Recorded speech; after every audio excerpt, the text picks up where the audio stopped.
Oke, nih hari kita mau ngebahas soal scalping-scalpingan ya. Jadi ini istilah nih lagi rame beberapa hari ini. Gara-gara kenapa? Jadi ada channel ya, lu tau lah ya suka ngebahas VTuber sama dunia-dunia begini-begini tuh halaman tetangga. Iya, jadi orang tuh banyak yang teriak gara-gara ya dia ngebeliin Poki dalam jumlah banyak. Kan si Poki ini lagi kolaps ya sama VTuber Holo Indo. Ya itu, dia keborong banyak, terus kartunya yang lebih dia jualin. Jadi sisa dari dia koleksi lengkap, dia jualin. Dan harganya lebih mahal. Dan orang akhirnya nunjuk dia, dibilang katanya, wah scalper lu, katanya scalping, parah nih orang, katanya jilat ludah sendiri, dan lain-lain. Nah, gue sekarang nih mau ngebahas soal, ya pendapat gue gimana, sama apa sih maksudnya scalping. Jadi scalping itu biasanya tuh ada di dunia hobi-hobi, koleksi-koleksi. Jadi lu ngebeli suatu barang itu dalam jumlah yang banyak, habis itu lu jual dengan yang lebih mahal. Atau barang-barang tuh yang ada bonus-bonus merchandise-nya, lu beli dalam jumlah banyak, terus lu jualnya tank merchandise-nya dengan harga yang lebih mahal.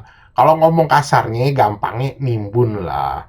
Dan ini tuh biasanya udah biasa kejadian gitu di dunia-dunia kayak kartu Pokemon lah, Hot Wheel, action figure, atau ya bisa juga yang kayak hadiah-hadiah gitu tuh yang dari KFC lah, Happy Meal, terus kemarin itu coki-coki kartu Pokemon kan juga banyak tuh yang pada scalping-scalping. Terus juga ada yang ngomong ya kan ini juga bagian dari monkey business. Beda cumi, monkey business itu mah scam gitu gak lo, dimana lu emang nimbun barang gitu dalam jumlah yang banyak, habis itu lu bikin market palsu. Kalau ini mah marketnya udah jelas, cuman barangnya lu kepulin ya supaya lu dapat keuntungan lebih banyak. Beda sama monkey bisnis. Nah, terus kalau ditanya etis gak etis, ya tergantung lu lihatnya dari sisi mana. Kalau lu dari sisi ya penjual, ya etis-etis aja karena ini salah satu strategi bisnis gitu loh. Dimana ya kalau emang duit lu kuat gitu, lu ngeborongin suatu barang gitu dan lu berharap itu bisa memberikan keuntungan yang lebih banyak kepada lu. Dan gua kasih tahu aja ya, ini nih yang namanya scalping-scalping ini belum tentu semuanya berhasil.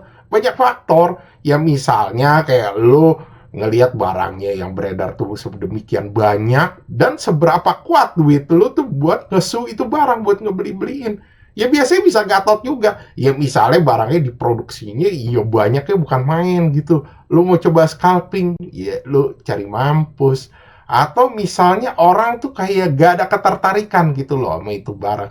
Ya misalnya lu spekulasi nih, oh barang nih kayaknya nih rame nih gitu, abis itu lu scalping. Ternyata marketnya nggak begitu, atau orang gitu pandangannya, ah males nih barang karena udah di scalping. Gue mendingan nunggu aja ntar beredar lagi, siapa tahu ada yang jual lebih waras. Toh lama-lama gitu orang pasti nahan kelamaan juga gak betah kan, ujung-ujungnya dijual juga. Ya banyak faktor-faktornya. Tapi kalau buat kolektor, orang penggemar hobi, ya ini sesuatu hal yang brengsek kalau buat mereka. Kenapa brengsek? Ya karena udah buat lu mendapatkan yang misalnya ngomong kasarnya barang-barang ini walaupun random hasilnya gitu, lu mesti keluarin tuh duit yang lebih banyak gitu loh. Jadinya juga barang tuh jadi langka gara-gara scalper-scalper ini.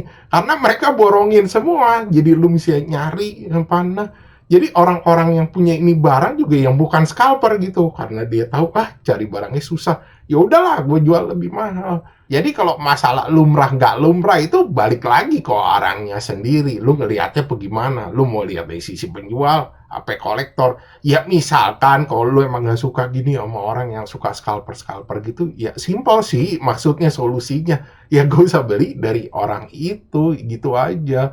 Ya mungkin lu bisa cari itu barang itu dengan cara-cara yang lain. Ya cuman yang gue bingung kenapa sih halaman tetangga itu ya nge-scalping gitu, kenapa nggak pakai ID yang lain gitu jualannya, kenapa mesti pakai ID aslinya. Ya gue ngerti sih karena pakai ID yang asli gitu yang banyak orang tahu pasti marketingnya juga lebih jalan, lebih gampang gitu loh, orang banyak oh dia punya banyak nih gue bisa beli dari dia gitu. Kalau gue sih jadi pribadi, ya misalnya gue scalping, ya gue pakai ID yang kecil-kecil aja, gue jual keteng, keteng, keteng. Emang sih itu tergantung lah, makanya gue bilang di sini tuh permainannya market. Jadi ini antara market sama kolektor itu makanya susah lah distinguishnya. Oke, sekian gitu aja pembahasan dari gue. Thanks for watching. Jangan lupa like, subscribe. Thank you.